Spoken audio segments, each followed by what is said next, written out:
Good morning, students. Welcome to the Sun Public School Doug online class. Dear students, today we will start our social study book. Dear students, आज की इस class में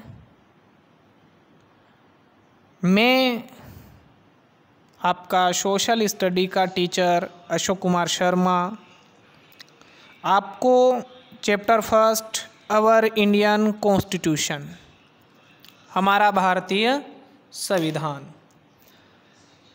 हमने उसको अच्छी तरह से समझा। What is constitution, what is fundamental rights, how many fundamental right, what is directive principles, नीति निर्देशक तत्व क्या है, मौलिक अधिकार कितने हैं, संविधान क्या है, कब लागू किया है, हमने अच्छी तरह से उसकी स्टडी की है। आज हम उसके क्वेश्चन आंसर करेंगे। जो भी मैं आपको करवा रहा हूँ, आप अपनी SW कॉपी में आपने पार्ट बना ही लिए होंगे और अच्छी तरह से इसको करें। सबसे पहले हमारा the governments of a country is done in the accordance with the directives of the, तो इसमें आएगा कॉन्स्टिट्यूशन। इसमें क्या टिक लगाएंगे आप, कॉन्स्टिट्यूशन। सेकेंड में ए Republic is the headed by, क्या होता है उसमें, नॉन ऑफ दिस, क्योंकि डेमोक्रेटिक या एक गणराज्य का जो हेड होता है वह प्रेसिडेंट होता है, राष्ट्रपति होते हैं। सॉरी, मैंने होता है गलत बोला, क्योंकि वो भारत के राष्ट्रपति है, तो ये रॉन्ग है। नॉन ऑफ दिस लगाएं। फेडरलाइज्म मीन्स, फेडरलाइज्म, फेडरल का मतलब होता है संघ, federalism means a two level government system. दो तरह की गवर्नमेंट होती है, हमने पढ़ी है, स्टेट गवर्नमेंट और सेंट्रल गवर्नमेंट, तो इस पे आप ए वाले पे टिक लगाएं।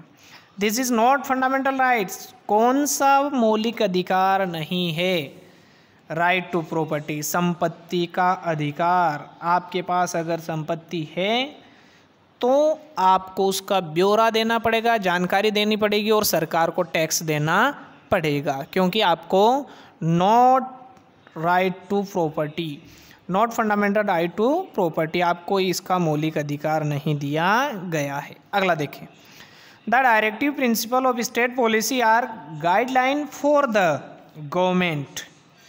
सिटीजन के लिए नहीं है, वो गवर्नमेंट के लिए कि एक लोक कल्याणकारी, एक अच्छी गवर्नमेंट कैसे बने, यह डायरेक्टिव प्रिंसिपल है, नीति निर्देशक तत्व है। तो डियर स्टूडेंट्स, ध्यान से देखें।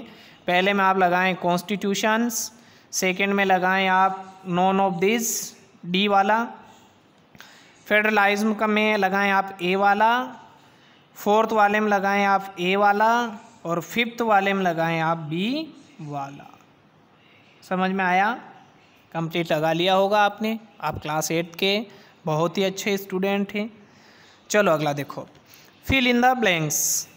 एक constitution represents the value and vision of the founding fathers. Constitution first वाले में लिखेंगे आप कॉन्स्टिट्यूशन, सेकेंड में लिखे the preamble.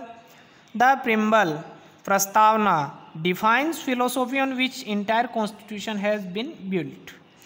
Preamble an a democratic state, यहाँ लिखें आप डेमोक्रेटिक स्टेट। थर्ड वाले में लिखेंगे हम डेमोक्रेटिक स्टेट।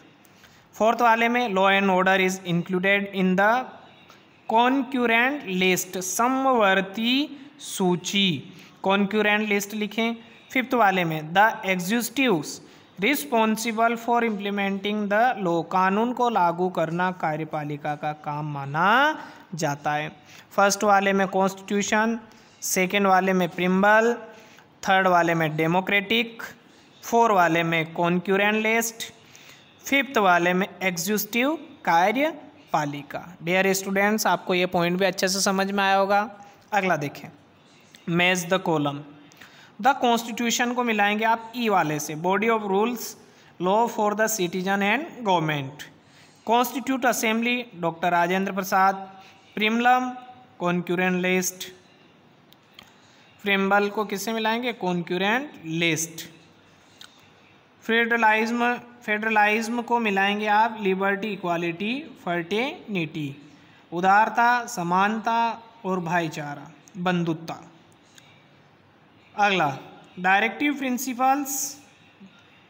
प्रिंसिपल को आप मिलाएंगे डी वाले से, गाइडलाइन फॉर गवर्नमेंट। तो ध्यान दें, फर्स्ट को एक को मिलाएंगे हम ई से, दो को मिलाएंगे हम ए से, मिला दिया। 3 को मिलाएंगे हम सी से, 4 को मिलाएंगे हम बी से और 5th को मिलाएंगे हम डी से। करेक्ट। आ जाइए right, true and false. The constitution of India lay down rules and law for citizen only. Wrong, इस पे लगाएं रॉन्ग। देखें ध्यान से। अगला, the constitution was adopted by the constituent assembly on 26 January 19। Wrong, क्योंकि इस दिन इसको इम्प्लीमेंट किया गया था, लागू किया था। एडोप्टेड 26 जनवरी 26 नवंबर 1949 में किया गया था। Wrong. The preamble the constitution hold the basic philosophy on which the entire constitution stand. Right. Law and order come under the union list of subject. Right. The fundamental right to freedom is absolute. Right, इस पर भी right. Dear students, आज हम यहीं करेंगे। मुझे उम्मीद है आपको ये तीनों पॉइंट समझ में आए होंगे। कल हम EF करेंगे, आप इसको अपनी SW कॉपी में करें, अच्छे से समझें, लर्न करें। मैं उम्मीद करता हूँ कि क्लास 7th की बजाय 8th में आप और अच्छी मेहनत करेंगे। जो 7th में जो हमारी मेहनत रही है, हम 8th में उससे भी ज़्यादा मेहनत करेंगे। यही मैं आपसे उम्मीद रखता हूँ। सो थैंक्स, धन्यवाद।